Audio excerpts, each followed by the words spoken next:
Okay, cool. I don't exactly know how this is going to work. Wanting to see it and then talk to you about what are you trying to do on YouTube and why. And then from there, we can then discuss what I think of maybe what I saw, or versus like, okay, if that's what you're doing, here's some advice. Obviously, it's very difficult to make it on YouTube, and it was always difficult, and now it's like, it feels impossible probably, especially if you're small.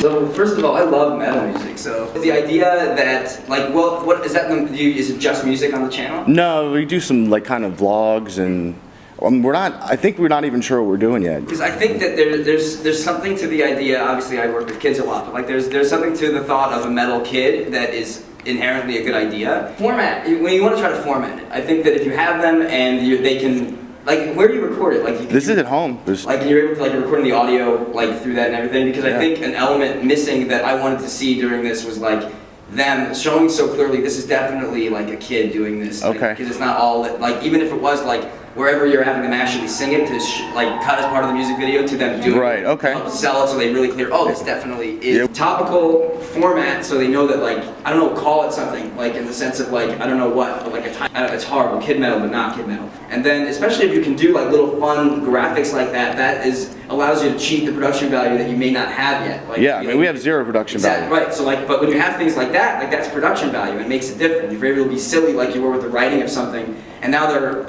again with kids terrible, but they're in the meth van at Breaking Bad, but you draw like a van or something like do it that way, then it masks the production value for the sake of if you go the route of that either A, it's tough with children to like figure out lip syncing even that, but like or just forget it and like let it be a music video because those will travel better anyway than a cut time period. But all of them, there's nothing in years that you see on our channel that we didn't shoot something else the same day on.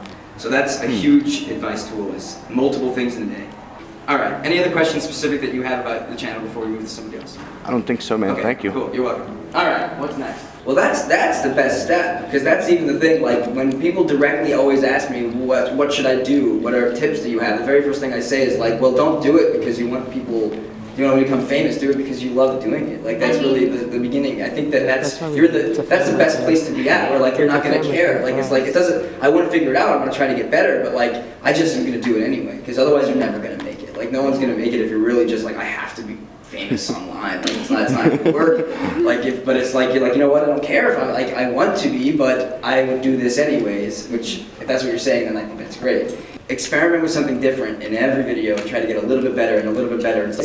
I used to never think about it, but it's actually lucky that I have a brother that does this with me. Like having someone that is literally right there thinking about this too is a huge difference maker than when you're by yourself. Then put all over your channel new videos once a month. And then you know that whatever small amount of people have found you, that I'm sure that when you're that size, you're talking to them, like you're able to actually speak to them and get to know them, which is, I'll tell you, cherish that time. Like it is so awesome. And there's some of those people that like I still talk to now, and I know they were there 8 years ago. And like, so it's so much more difficult now. And if you follow us on Twitter, like I'm there a lot, and I try to talk as much as possible. And we used to reply to comments all the time before it became overwhelming. But you lose that real personability until you can come to things like Playlist Live and talk to you guys directly, which is what I love so much. And I don't lose sight of it, but it becomes a mass world. So when you're in this scenario, you should be like thrilled about it, and like you don't let whether it's 10 or 100 or 1,000, you don't let them down. They're actually there and you're talking to them. So then you're like, oh man, I gotta do this, or these people they're gonna leave. That's just the way that it is. Yeah, they will go.